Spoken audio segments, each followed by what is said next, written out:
जय श्री कृष्णा, जय श्री राधे।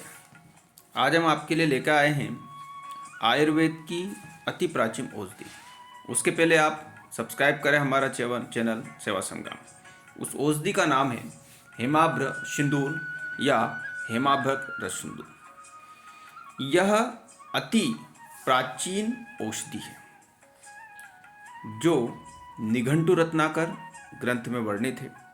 साथ ही इसका वर्णन रसतंत्र सार व सिद्ध प्रयोग संग्रह में भी है। इस औषधि का उपयोग भी अनेक है, जैसे खांसी, टीबी, क्षय रोग, राज्य अक्षमा और इसी प्रकार के अनेक रोगों में इसका जो उपयोग होता है। कई लोगों को समस्या होती है चलने फिरने में, सांस फूलने की, उस अवस्था में भी ये कार्य करता है।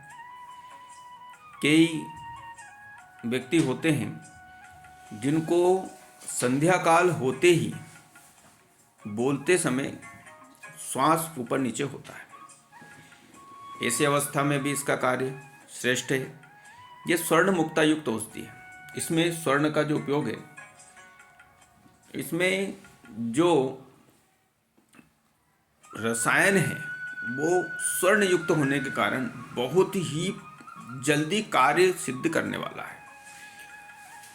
इसका जो उपयोग होता है वह उपयोग क्षय जनित पांडु यानी कि जिसको कह सकते हैं कि कमजोरी जो क्षय के कारण उत्पन्न होती है, पिटिका युक्त यानी छोटी छोटी पुंसियों के साथ में जो दिखता है जिसके कारण कमजोरी आती है, साथ में शरीर के ऊपर काले काले निशान बनने लगते हैं, उस प्रकार के दारुण क्षय रोग पर भी कार्य करता है।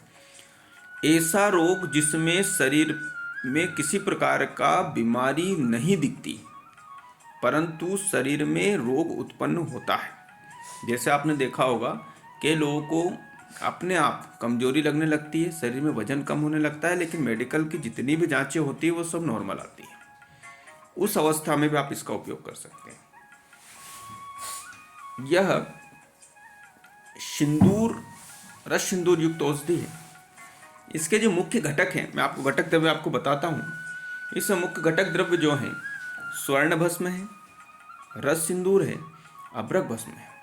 यह तीनों ही बराबर मात्रा में इसके अंदर होती है और इसको बनाने के लिए अदरक की रस की 7 भावनाएं दी जाती हैं और आधी आधी रत्ती की टेबलेट उपलब्ध होती है। आधी रत्ती अगर आज का स्टैंडर्ड पैमाना अगर देखा जाए तो एक रत्ती 125 mg की होती है।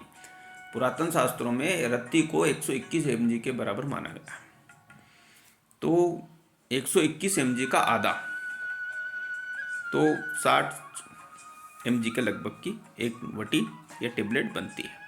उसका उपयोग भी उसी रूप में होता है। किसी भी प्रकार का, यही नहीं किसी भी प्रकार का कीटाणुजन्य भी अगर क्षय रोग है, जिसको आज की भाषा में टीबी कहा जाता है, उस तक भी इसका कार्य होता है।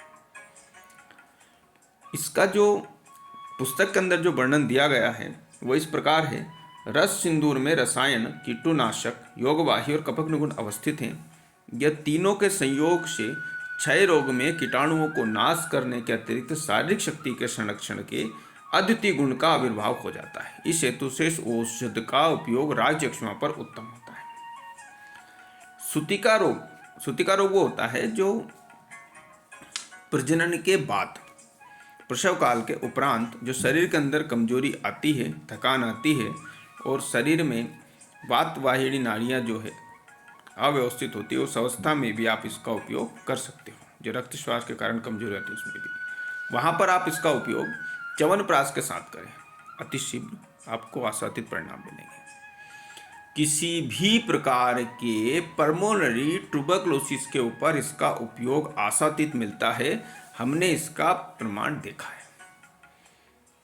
इसलिए आप इसका जो उपयोग करें। इसका लेने का तरीका है, एक एक गोली को अदरक के रस के साथ सेवन करें या एक एक गोली को शहद के साथ पीस कर लें या एक एक गोली को सुबह शाम च्यवनप्राश के साथ मिलें।